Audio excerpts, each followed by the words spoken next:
And sometimes it's in the abstract of justice, the blind lady who holds the scales of justice, that everything is equal, fair.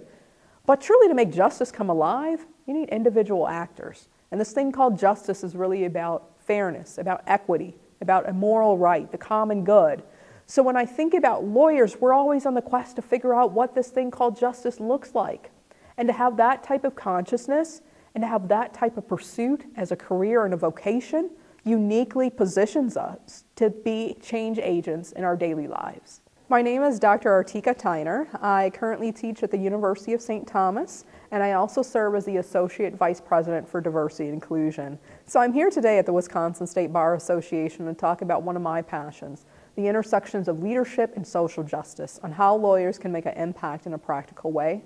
I think for lawyers, it's more than a sense of leadership being a word about title or position or about power, but actually a legacy. I would say for lawyers for generation, we've been at the forefront of social change movements. Our ability to use our legal skills, our writing skills, our analytical skills, our oral advocacy skills to make an impact. So when I think about lawyers as leaders, I think about it as something that is an opportunity, if we're willing to say we can make a difference, that we can use our influence and make an impact in strategic ways. I think the skills that are essential for leadership are definitely a sense of purpose. And usually I say, when I think about that, that's a commitment to service. How can you make an impact? How can you leave the world a better place than how you found it? So service, I would say, is at the root or the core of leadership. And then building upon that, there are skills of working with other people, working across cultures, working across different backgrounds, building coalitions, and a shared vision is also critical. Because in order to lead, you have to know which direction we're going. That's that simple notion that without a vision, the people perish. What's our vision of justice? How do we get there? What steps do we need to take?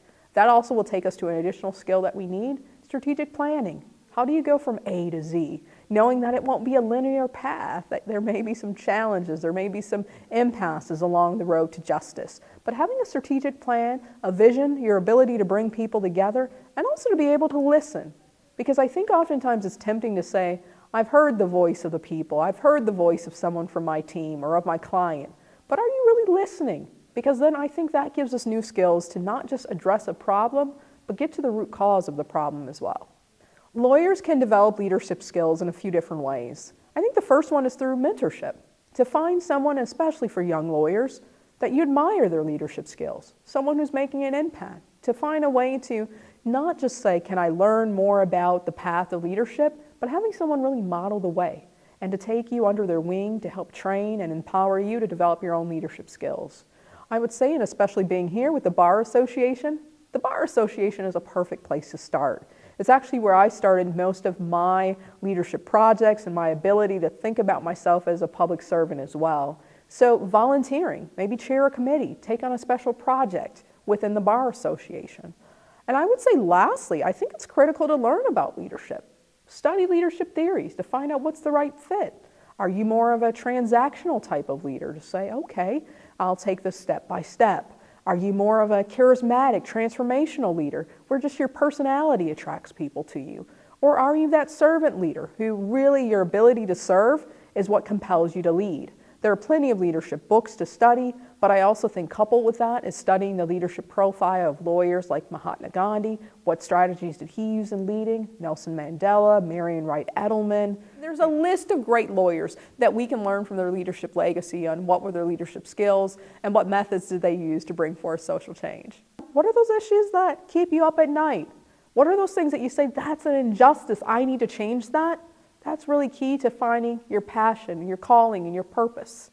I think also coupled with that is to ensure that we think about service. Service not just as a word in the dictionary, but service as a way of life. Because leadership is also connected primarily to two things based upon leadership theory: relationships and behavior.